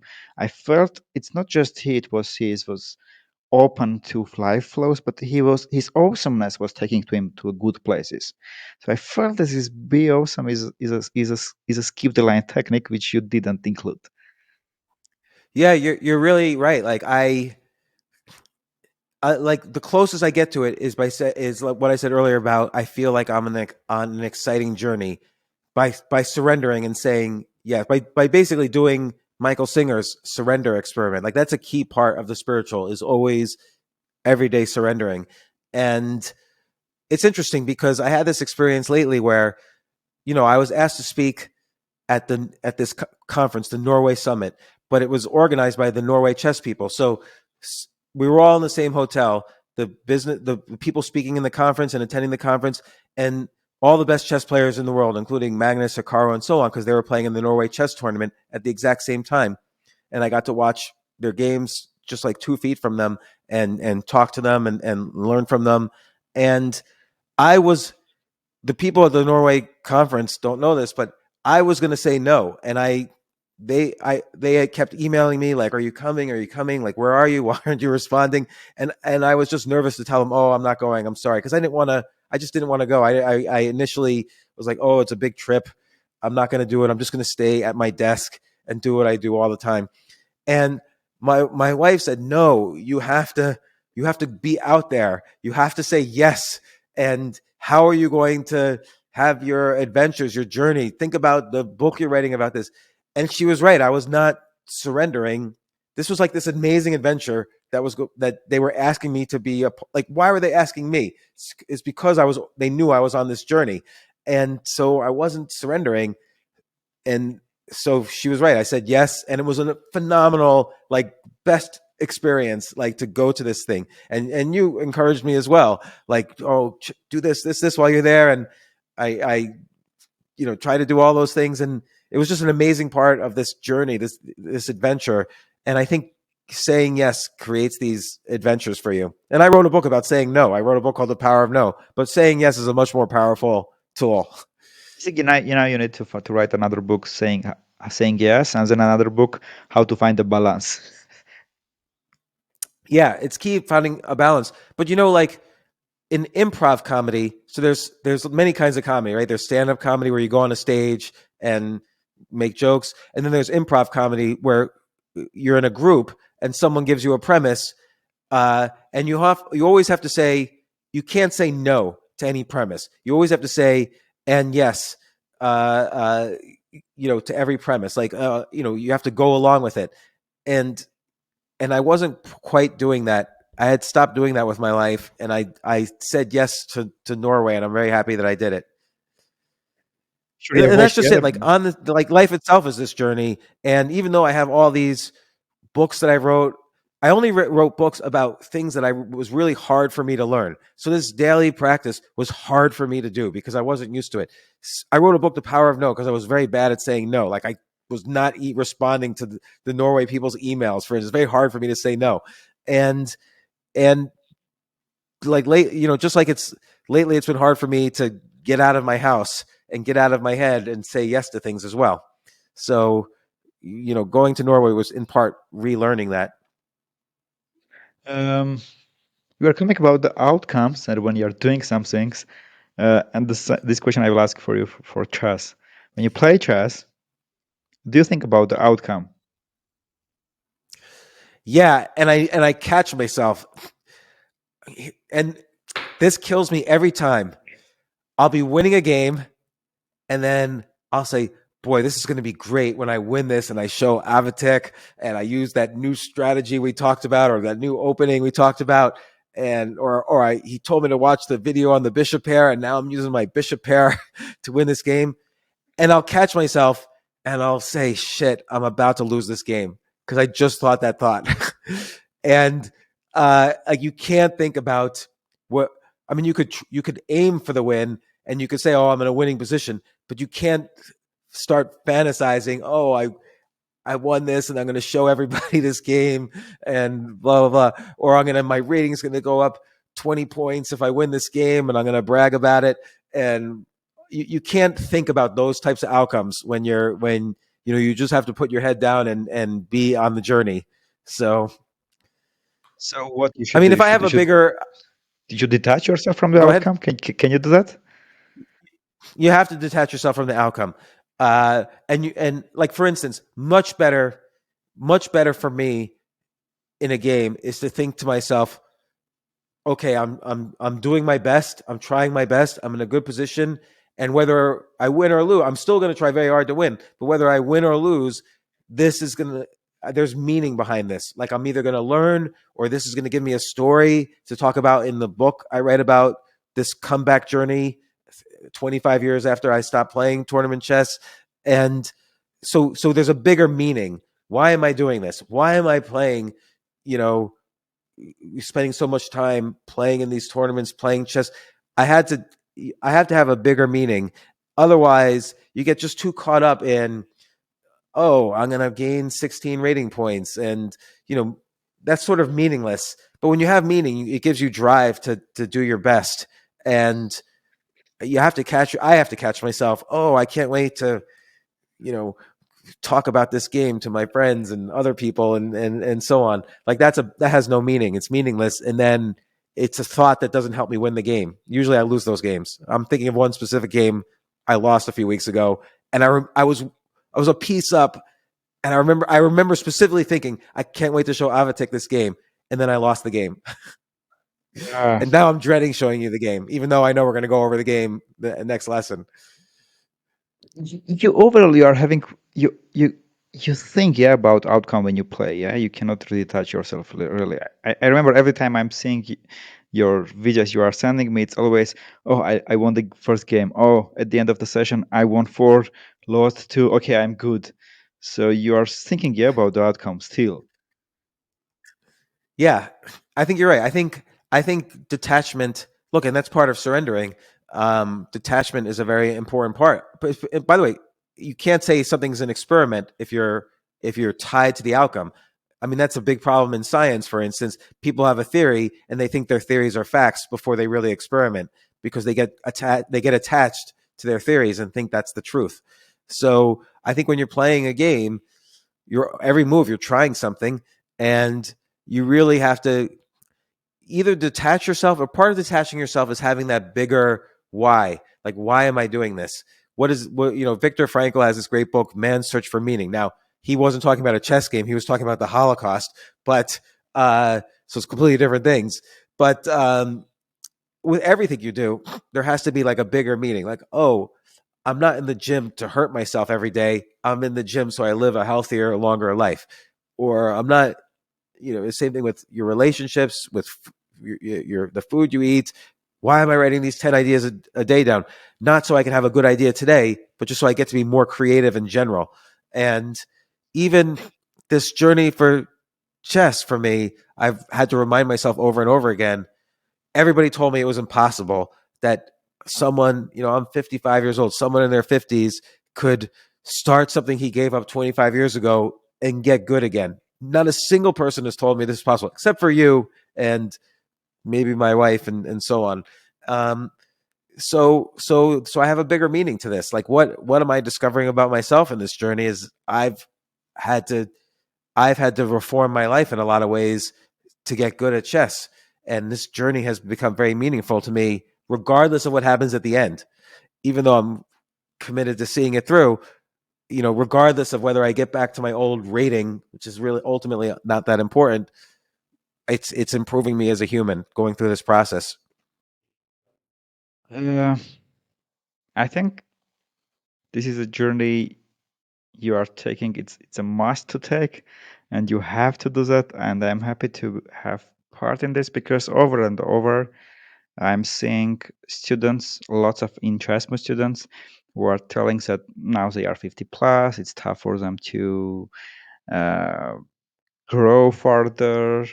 And what you are doing now, that you had 22 rating, 2200, you come back, you lost, you go to 2000, and at this age you want to prove that it's impossible to come back to your previous rating and even go higher. I think this is a journey that you will inspire so many people in the world, that maybe you will inspire more than you become a president of the USA that you are trying to do in next year. I hope that's true. I'd rather get over 2200 than become president of the USA. So that's for sure. But it's very interesting. Like, one thing that's very true, and I could see it directly because last time I played in a tournament, I was, let's say, 28 years old, and now I'm 55. And then, I started playing again when I was 53 or 54, and I can see directly what's different in my brain now versus then.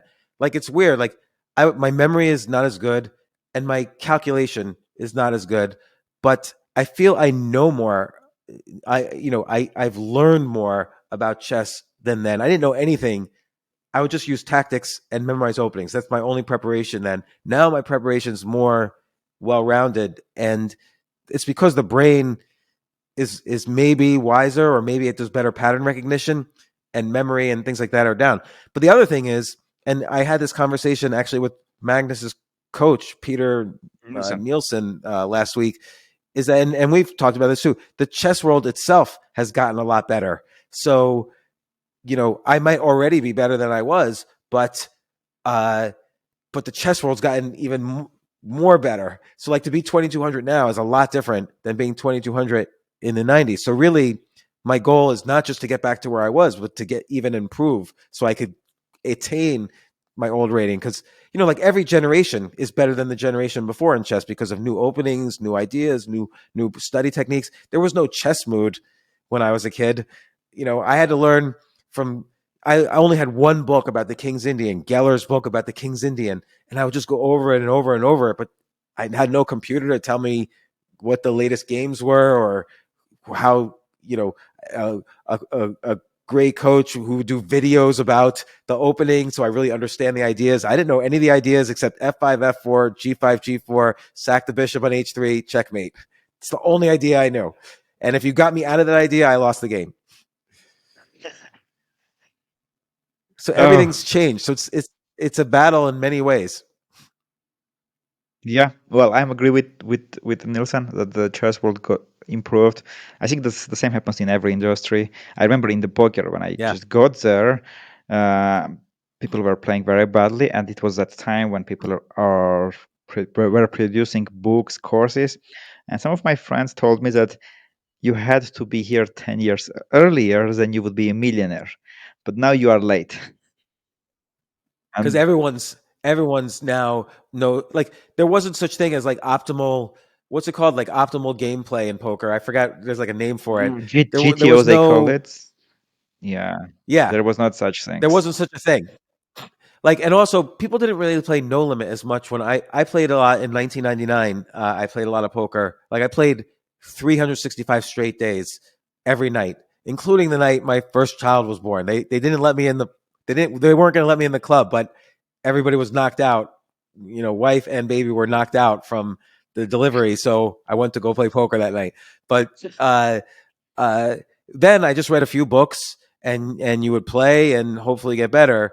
But there were no like now I could just go on YouTube and watch 100 videos. I could read the books on GTO and learn all the statistics. Poker itself is a completely different game. And I last week Judith Polgar asked me at this Norway chess, why are you doing this? This journey that you're on, and I didn't really have time to answer her because we were traveling to the tournament. But uh, you know, I would have told her my why, but I was curious why she asked because obviously I'm doing it because I love the game first and foremost. But uh, I think everybody's point really is that the game has really changed, and you have to put yourself through the complete struggle again to get just as good as you were. So tell officially why you are doing that. I'm going to cut that part or send the whole episode to Judith Polgar and point this moment. So why you are doing this journey? I'm really doing it, so there's maybe two reasons. One is, like you said, I really want to show people that it's not impossible to pursue something you love at an older age. Whether you were good at it before or not good at it before, you can always pursue something you love and find achievement and success and satisfaction from having such a challenging goal, no matter what your age. If you're 70 years old, you could start playing chess or start playing poker or start playing tennis, whatever it is, today and improve. And that is such a worthwhile experience. And I know because I've done so many things that I've started at a later age. Almost everything in my life I started at a later age and managed to get skip the line good at it, like top 1% or even better at whatever it was I was pursuing. And the other reason is, again, I think chess is something I've loved for so long. It's so interesting to see more and more of the subtleties and beauty of something you love doing. So if you love something, don't just do it casually, because you'll never really see the beauty inside of it unless you really immerse yourself. And this is if you truly love something. Try immersion and don't be afraid to be disappointed or to lose or to struggle. Like, it's just beautiful. Like, I've learned in the past year or so so many subtleties about chess that I did not know about before. So now when I'm looking at a game played by great players, I can see, I think I understand a little. Like in the Norway chess, I would just sit there for 5 hours while the games were going on, and just without computer, without hearing the commentary, and I would try to figure out what was going on in the heads of the players, sitting just a few feet from me at the time. And it's so, my thinking about chess is so different from when I was younger. Again, I've learned so much of the beauty, more of the beauty of it that I thought I knew, but you can always learn more, and it's such a pleasurable, worthwhile experience. So those two reasons side by side is why I'm doing this. Recently I interviewed Akopian, Vladimir, and he told the exact same words. He couldn't describe how beautiful is the game. He would say like it's this game. It's such beauty, and he couldn't describe like with words because it's undescribable often. How chess this can be really art and beautiful the game. So it's very interesting. You both said about the beauty of it. Yeah, you know what's interesting too, and I was just thinking this. I never really thought this before, but when I describe not chess but chess history to other people, they're always amazed. Like, so for instance, I was describing to one of my daughters about the story of the Judith Polgar and her sisters, and it's an amazing story. And then I was describing about Bobby Fischer. It's an amazing story. I mean, they make movies out of these stories. And I was describing about, Karpov Kasparov match. It's an amazing dramatic story. And so many, like, chess, chess is at a level above because so many stories come from chess. You don't see huge stories about the Monopoly world champion defecting from his country, and the big scandals arise, and there's not enough meat to many things, to most things in life. But chess, there's meat, and it's a real thing where it's why does chess create so much drama? Just the fact that we're even asking why about it means it's interesting. It's an interesting game. It attracts interesting minds and interesting people, and it's also a pleasure to be in that community as well. Like, if you're a chess player, you go to any city in the world, whether they speak your language or not, stop off in the chess club, and you're a hero. You instantly fit in. Like Avatek, I bet when you go to chess clubs around the world, you walk in, oh, you're a grandmaster, oh, maestro, come, you're treated like a hero probably.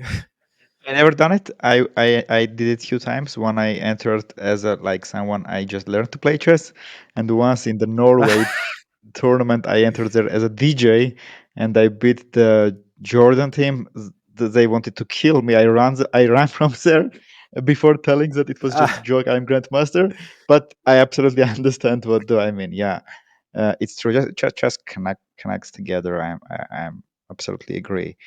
Well, just the fact that you could do that joke in Norway is an adventure for you, right? Like, that's why Yeah, you traveled absolutely. there, because of chess.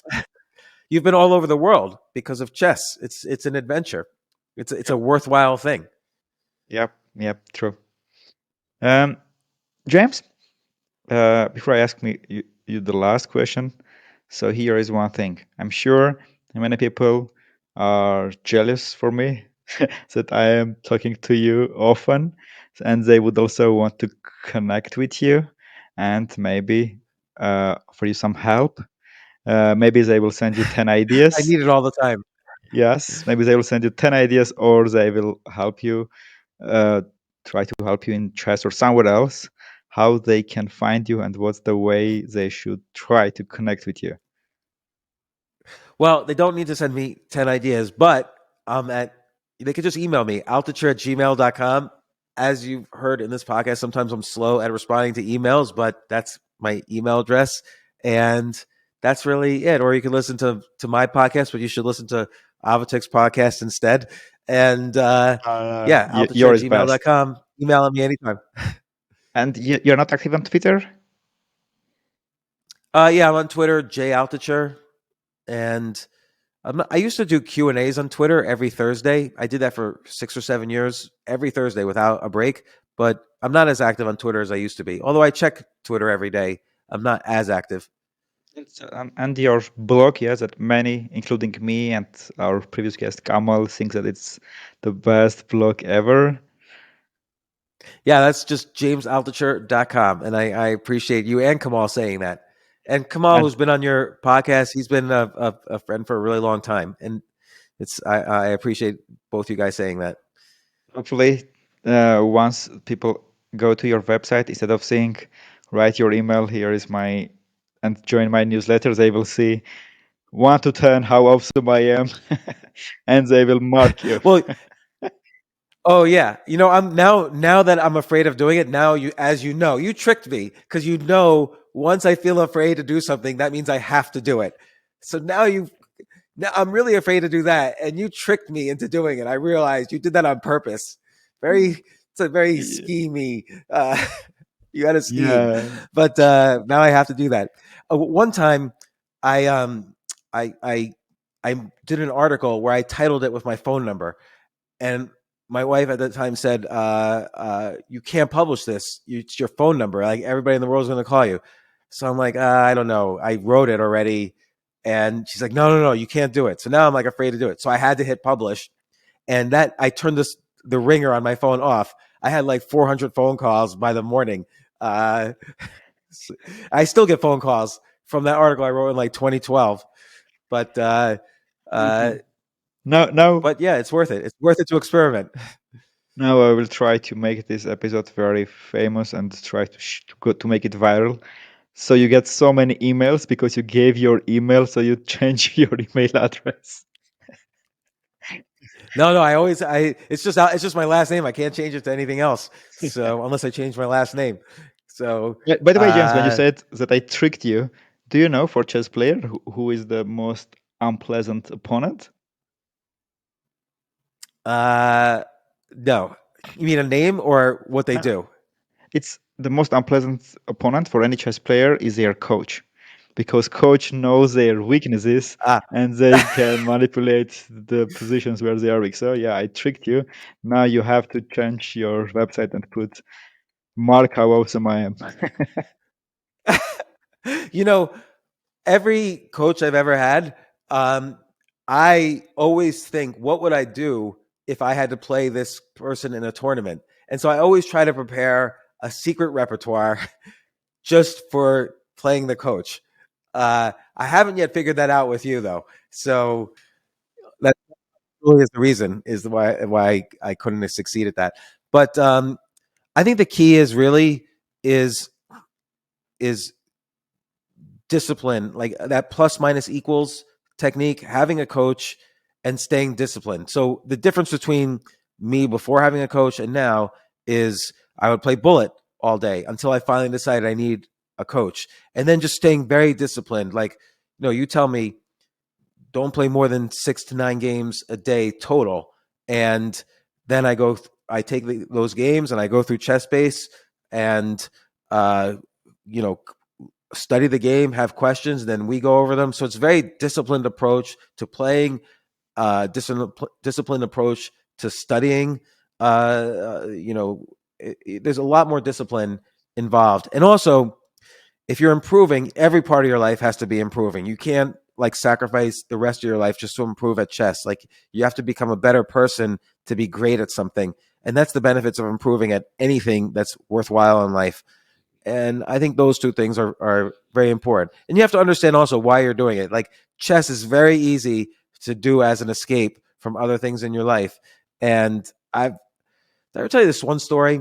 1992, I got obsessed with playing, of course, Bullet on ICC, which I helped start ICC, the Internet Chess Club. And I would play Bullet. I remember one time my girlfriend calls me at 6 p.m. and she says, "Don't forget, we have a dinner with friends. They're coming over here. I'm cooking. We have a dinner at 6:30." And I said, "I'm just going to play one more game." And she said, "Okay."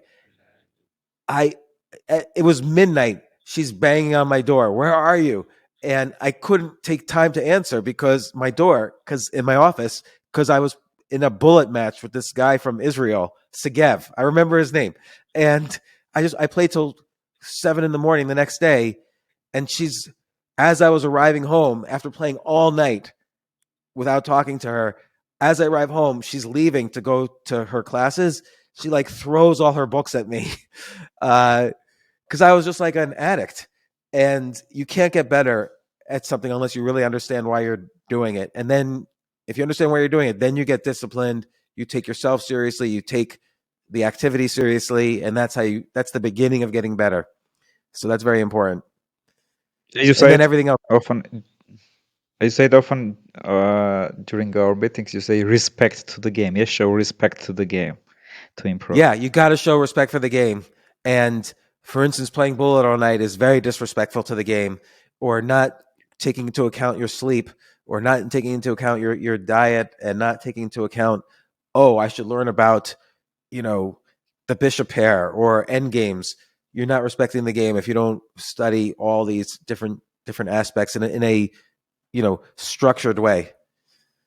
It's very important. Right.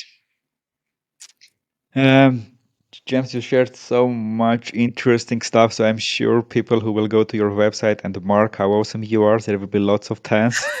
Thank you very much, and I hope this is just the first episode that we did together that I'm interviewing you, and there will be more once you become a And president vice of the versa as well. country. Yeah, and Yeah, I look forward to that. or Maybe my next big trip.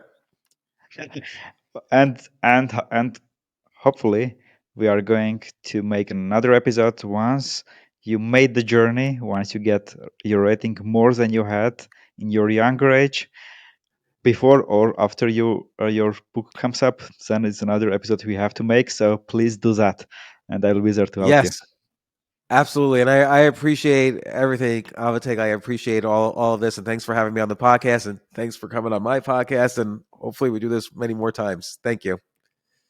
Thank you very much, James. Champions, I hope this episode will help you to skip the line and achieve your goals in a shorter time and in a more fun way.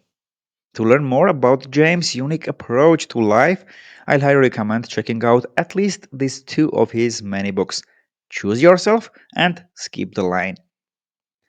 All the links, including these books, his blog, podcast, and others, you will find in the description. And if you are curious about what was printed on my t shirt, here it is. It's our Think Big bestseller t shirt. If you want to get one, you will find the link in the description too. Stay well, my friend, and see you next time.